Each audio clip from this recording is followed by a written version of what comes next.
सोचिए, क्या कोई देश बस एक कानून पास करके अपना नक्शा बदल सकता है? सुनने में थोड़ा अजीब लगता है ना?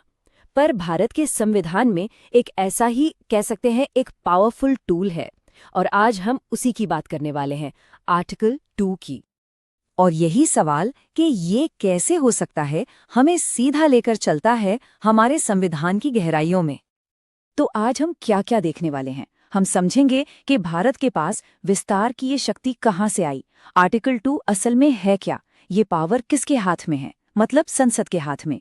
और हाँ, एक बहुत जरूरी चीज, बाहर से किसी को जोड़ने और अंदर ही कुछ बदलने में क्या फर्क है। और आखिर में हम ये भी जानने की कोशिश करेंगे कि हमारे संविधान बनाने वालों ने ऐसा सोचा ही क्यों। तो चलिए सबसे पहले बात करते हैं भारत की विस्तार करने की शक्ति की, जो कहीं और से नहीं बल्कि सीधे हमारे संविधान से आती है। देखिए, भारत का संविधान सिर्फ एक रूल बुक नहीं है, इसमें नए क्षेत्रों को देश का हिस्सा बनाने का एक खास इंतजाम है। और ये कोई बाद में नहीं जोड़ा गया, इसे संविधान बनाते समय ही भविष्य को सोचकर डाला गया था। और वो खास इंतजाम, वो टूल वही है आर्टिकल 2। ये हमें पूरा हाउ टू गाइड देता है कि नए राज्यों को भारत में कैसे शामिल किया जा सकता है। तो आर्टिकल 2 कहता क्या है? एकदम साफ साफ ये संसद को पावर देता है कि वो भारत संघ में नए राज्यों को एडमिट करे यानी प्रवेश दे, या फिर एस्टैब्लिश करे मतलब स्थापित करे। अब ये दो शब्द, प्रवेश देना और स्थापित करना, सुनने में एक जैसे लग सकते हैं, पर इनमें बहुत बड़ा फर्क है और यही समझना जरूरी है। तो चलिए इन दो शक्तियों को समझते हैं। पहला है प्रवेश देना। इसका मतलब है कि कोई ऐसा इलाका जो पहले से मौजूद है, एक पॉलिटिकल एंटिटी है, वो अपनी मर्जी से भारत में शामिल होना चाहता है। और दूसरा है स्थापित करना। इसका मतलब हुआ कि किसी ऐसे क्षेत्र से एक नया राज्य बनाना जो पहले भारत का हिस्सा नहीं था। अच्छा, तो ये होता कैसे है? बहुत सिंपल, संसद एक कानून पास करती है और उसी कानून में सारी शर्तें, सारे नियम कायदे तय हो जाते हैं। अगर एक असल जिंदगी का उदाहरण देखना हो तो सिक्किम का भारत में शामिल होना इसका सबसे अच्छा एग्जाम्पल है। तो सवाल ये उठता है कि ये इतनी बड़ी पावर, ये अधिकार आखिर है किसके पास?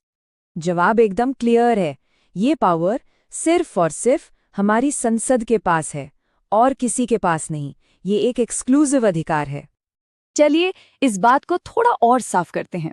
पहली बात, इस पूरे प्रोसेस में राज्य सरकारों का कोई रोल नहीं होता, जीरो। दूसरी और ये सबसे जरूरी बात है कि ये शक्ति सिर्फ उन इलाकों पर लागू होती है जो शुरू से भारत का हिस्सा नहीं थे। ये फर्क याद रखना बहुत बहुत जरूरी है। और इसी फर्क से हम आते हैं सबसे जरूरी पॉइंट पर, बाहर से जोड़ना और अंदर ही बदलाव करना। ये वो जगह है जहां अक्सर कंफ्यूजन होता है। तो देखिए, हमारे संविधान में दो अलग अलग आर्टिकल हैं। आर्टिकल 2, जैसा हमने अभी बात की, वो भारत के बाहर से नए राज्यों को जोड़ने के लिए है। वहीं एक और आर्टिकल है, आर्टिकल 3। उसका काम है भारत के अंदर ही नए राज्य बनाना या मौजूदा राज्यों की सीमाओं में फेरबदल करना।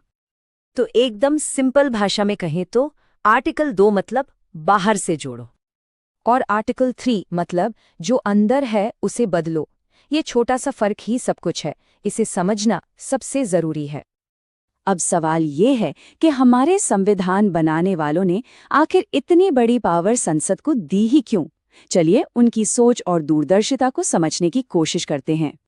उनके दिमाग में एक बात बिल्कुल साफ थी, वो चाहते थे कि भारत एक लचीला देश बने, एक फ्लेक्सिबल नेशन।